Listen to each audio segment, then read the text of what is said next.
زخمی ہیں اور زخمی بھی ساتھ ہیں، کیا کس طرف جا رہی ہے ریاست کو؟ کیا سمجھتے ہیں اس ٹائم کہاں کھڑی ہے ریاست؟ بسم اللہ الرحمن الرحیم۔ جب ہم نکلے تو آپ سب لوگوں نے دیکھا، اس وقت بھی ہم پرامن تھے، اب بھی ہم پرامن ہیں۔ اس وقت بھی ہمارے پاس کچھ نہیں تھا، اب بھی ہمارے پاس کچھ نہیں ہے۔ ہم خالی آتے، اس وقت ہمارے پاس ایک کنٹینر تھا، پھر راستے میں ہمیں گاڑیاں ملتی گئی، ہم لیتے گئے، ورنہ یہاں تک اکثر قافلہ ہمارا پیدل آیا، یہ بھی آپ لوگوں نے دیکھا۔ ہمارا یہ مارچ جو ہے یہ پیدل آیا ہے۔ پھر جتنی شدید شیلنگ ہوئی، 10 شہادتیں ہوئیں، اور 2 بندے اس کے بعد جو زخمی تھے ان میں سے بھی جو ہے وہ شہید ہو چکے ہیں۔ اب ہماری شہادتیں جو ہیں وہ 12 ہو چکی ہیں۔ اور جب یہاں ہم راستے میں تھے تو ہمیں کہا گیا کہ آپ لوگ یہاں پر رک جائیں، مذاکرات ہوئے، کہا آپ یہاں سے آگے نہ جائیں، ہم آپ کے تمام معاہدے پر عمل کرتے ہیں۔ تو ہم نے ان کی بات پر یقین کیا، حالانکہ سب کو پتہ ہے کہ یہ جو ہے جھوٹے ہیں، چوتھی مرتبہ معاہدہ کر کے یہ مکر رہے ہیں، لیکن اس کے باوجود بھی ہم نے کہا کہ شاید ان کو خیال آ گیا ہے کہ اپنے ہی ملک کے نہتے لوگوں پر ہم گولیاں برسا رہے ہیں، شاید ان کو خیال آ گیا، تو ہم نے اس پر اعتماد کر لیا۔ ہم بیٹھ گئے، ہم یہاں سے 1 انچ بھی آگے نہیں گئے۔ یہی ہمارے ساتھ معاہدہ تھا کہ آپ مرید کے سے آگے لانگ مارچ نہیں چلائیں گے، ہم منگل کی شام تک معاملے کو حل کر دیں گے۔ ہم نے لانگ مارچ کو یہاں سے آگے یہی کنٹینر کھڑا کیا تھا، ابھی تک یہیں پر کھڑا ہے اور صبح تک یہیں پر ہی رہے گا۔ تو اگر صبح تک عمل نہیں ہو جاتا تو پھر انشاءاللہ العزیز ہم یہاں سے آگے کوچ کریں گے، کیونکہ یہ مارچ حضور کی عزت و ناموس کے لیے ہے۔ اور اس کے لیے آج ہمیں جو پیغامات آئے ہیں میں آپ کو سناؤں تو آپ حیران رہ جائیں گے۔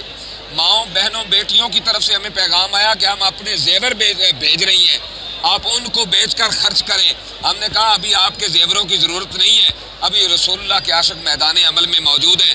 کئی بیٹیوں کے خطوط ہمارے پاس آئے کہ ہم مائیں بہنیں بیٹیاں سب میدان عمل میں آنے کے لیے تیار بیٹھی ہیں، آپ ہمیں اشارہ کریں۔ ہم نے کہا نہیں، جب تک ایک بھی مرد زندہ ہے ہم اپنے نبی کی عزت پر پہرا دیتے رہیں گے۔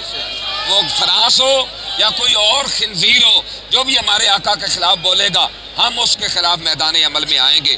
سوچنے کی بات یہ ہے، بجائے فرانس کو جواب دینے کے 27 شہادتیں پہلے ہوئی، 12 شہادتیں اب ہوئی، اب اپنے لوگوں کو گولیاں ماری جا رہی ہیں، اور ہمارے 40 سے زیادہ لوگ ایسے ہیں، کسی کی ٹانگ کٹ چکی ہے، کسی کی انتڑیاں باہر آ چکی ہیں، کسی کی آنکھ ضائع ہو چکی ہے، کسی کا بازو ضائع ہو چکا ہے، اور تقریباً 150 کے قریب ہمارے زخمی ہیں۔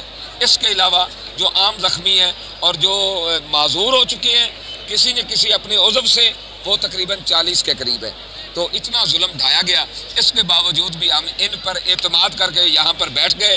لیکن اگر صبح تک معاملات حل نہ ہوئے تو پھر یہاں سے لے کر آگے گجرانوالے تک کے بہت سارے چودھری اور سردار ہمارے پاس آئے وفود کی صورت میں، اور انہوں نے کہا کہ اگر کل آپ آگے نکلتے ہیں، آپ لوگوں پر حملہ ہوتا ہے، گولی چلائی جاتی ہے، آپ بے فکر ہو جانا، چاروں طرف سے گاؤں سے لوگ نکلیں گے، اتنے سر نظر آئیں گے کہ دنیا کو ساری سر نظر آئیں گے، اور کہنے لگے کہ وہ ہر سر اپنے نبی کی عزت پہ قربان ہونے کے لیے باہر آئے گا۔ اچھا، میں صرف ایک یہ بات پوچھنا چاہتا ہوں کہ TLP کا جو رحمت للعالمین مرکز سے جو چلا تھا قافلہ، یہاں تک پہنچنے تک اس کے جو حکومت کے ساتھ جو معاملات تھے وہ یہ تھے کہ آپ کی جو ڈیمانڈز تھیں وہ، لیکن اسلام آباد جا کے سننے میں آ رہا ہے کہ آپ نے کہا کہ ہماری ڈیمانڈز بھی اور ہوں گی، اس پر تھوڑا سا گائیڈ کریے گا۔ جی بالکل، میں نے یہ کہا ہے، میں نے کہا کہ جب یہ مارچ یہاں سے آگے چلے گا اور اس پر اگر گولی چلائی گئی، ہماری شہادتیں اور ہوئیں،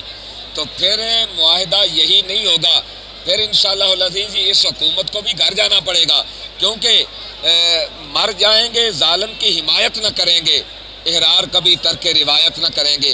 حکومتیں تو اس لیے ہوتی ہیں کہ وہ جو ہے اپنے ملک میں رہنے والے باشندوں کو تحفظ دیں، ان کے لیے آسانیاں پیدا کریں۔ اگر وہ ان پر گولیاں چلائیں تو پھر وہ حکومت رہنے کے قابل نہیں ہے۔